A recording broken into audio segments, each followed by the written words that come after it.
name is Mayoral Forum. I'm a member of the DC Latino Caucus. Thank you for being here. Once again, we thank you for your commitment and your support of the comprehensive immigration reform. We know that the issue of healthcare is one of the dearest to you. I understand that you're working in conjunction with the City Council on all of this as well. And we wonder if there is part of our population, Latino population, who are still undocumented or they're trying to get documented, however you want to see it. We want to know whether you would support something like continue with the DC Alliance. We know that this is a local issue that has allowed us to get proper health care to all residents without status. And has been really good for our community.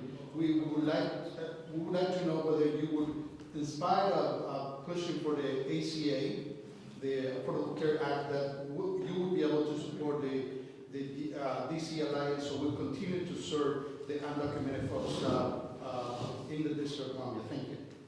I think it's an excellent question, and I'm very pleased you asked. I see Mr. Mendelson is here, who is a Portrait Council Chair. I can indicate why I think that would be good. I believe that the district is going to continue to try to offer health care to undocumented people. But let me tell you why, besides the virtue humanity of it. If you go to almost any country in the world today, and you need health care, they won't say you got to give me your paper or there's nothing we can do for you. One reason where, and many of us with the health care bill push for undocumented people to be in it, and we try to give a practical reason.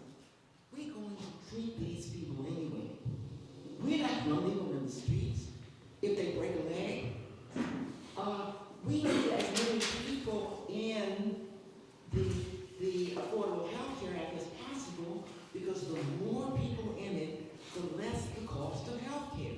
Why do you think they're trying to get all these young people in the Affordable Health Care Act? You drive down the cost of health care, the more people are in it.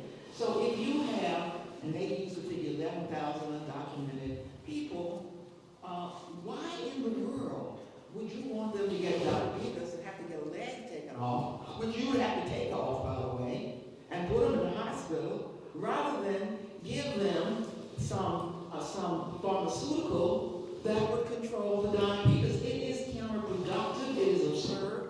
To the credit of the District of Columbia, it started the alliance, the healthcare alliance, before the Affordable Health Care Act, because Tony Williams, the mayor at the time, recognized that this was cost effective in addition to being humane. So I could not agree more with you, and I know Mr. Middleton will have more to say.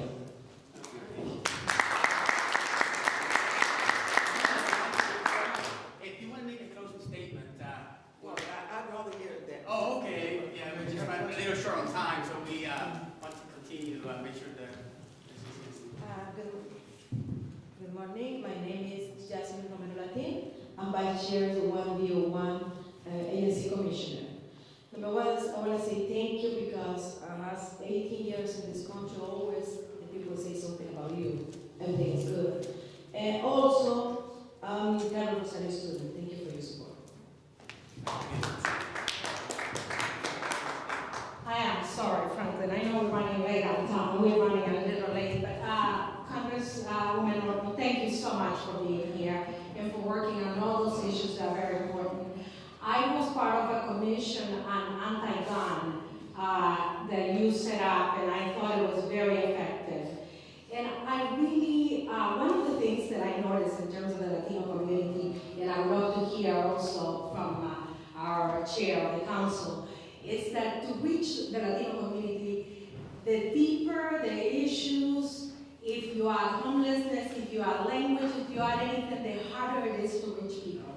If you add, for example, on healthcare, senior citizens, I notice so many of them cannot hear well, and hearing is not one of the areas that we cover.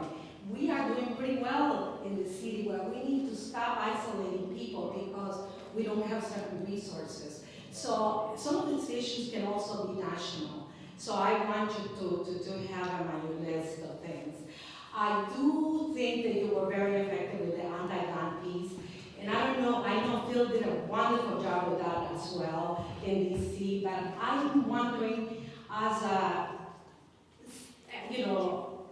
capital city, what more can we do to really stop all this crazy violence that's going on in our city, in our nation as well? So, but I also want to thank you very much. So the healthcare piece, and when you're talking about outreach and all the work that's being done, there are dollars assigned to specific people that are supposed to reach out. And I feel that almost every area of government needs to have those people that are the ones that give it access. I mean, we have funding to help seniors fix their homes, but if you look at their homes, the gutters are falling down, there's nobody that can help them to understand that there's a process where they can get a little help to if they're low income, to do certain things. So I just want us to really be more supportive of people that do not have the access. And I want to hear from you about not all the issues, but you choose. You have the microphone. Thank you so much. This is my good friend who's covered the waterfront. Just let me try to answer some of them. Language isolation, very important. First of all, I think my chief regret is that when I went to Bamako when I was junior high school, I took French instead of Spanish. I feel illiterate in a city which increasingly is bilingual, and the language I need to know is Spanish. I'm learning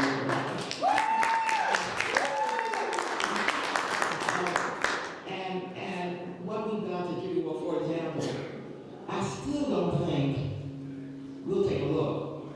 The healthcare exchange, I don't know about DC, but the federal didn't even have Spanish language. They couldn't get the English language on, so you can understand that they couldn't go to the next language. There are navigators that we hire, and of course, DC Health has done a pretty good job of going into the neighborhoods, and we're doing a better job. By the way, I'll tell you something funny. They made, as a kind of Republican spite amendment, they said, okay, members of Congress and their staff have to go on healthcare exchange, so there. So guess what healthcare exchange every member of Congress and said DC and yet DC has performed very well, and there's been not a lot of complaints about it. On guns, we would have the vote in the House if the NRA had put in a bill to take away all of our gun laws. You have had a little spike in crime here, but you have had a relatively low crime here in the District of Columbia compared with what I remember in the bad old days.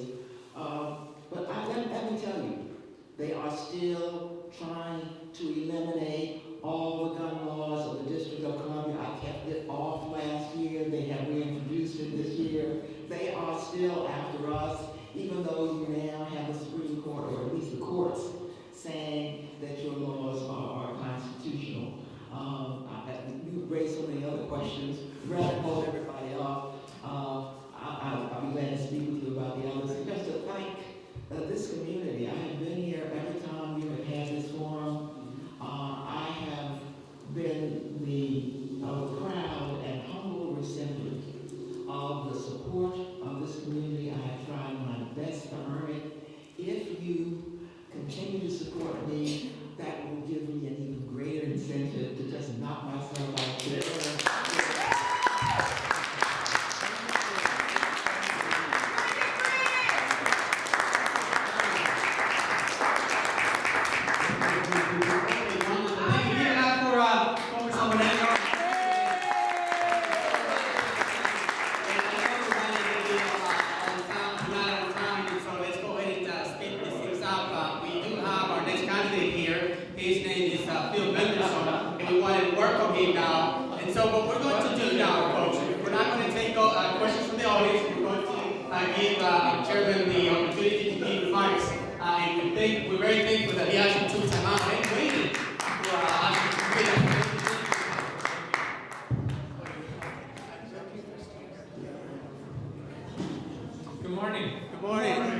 Thank you very much for inviting me to be here. It's a pleasure to be back before you and to ask for your support in the April 1st primary.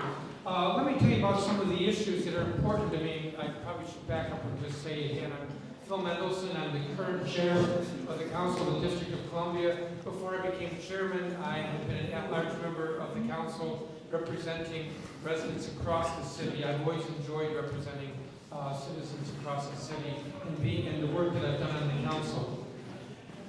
Let me just mention a few issues that are important to me and that I intend to continue pursuing. First is public education.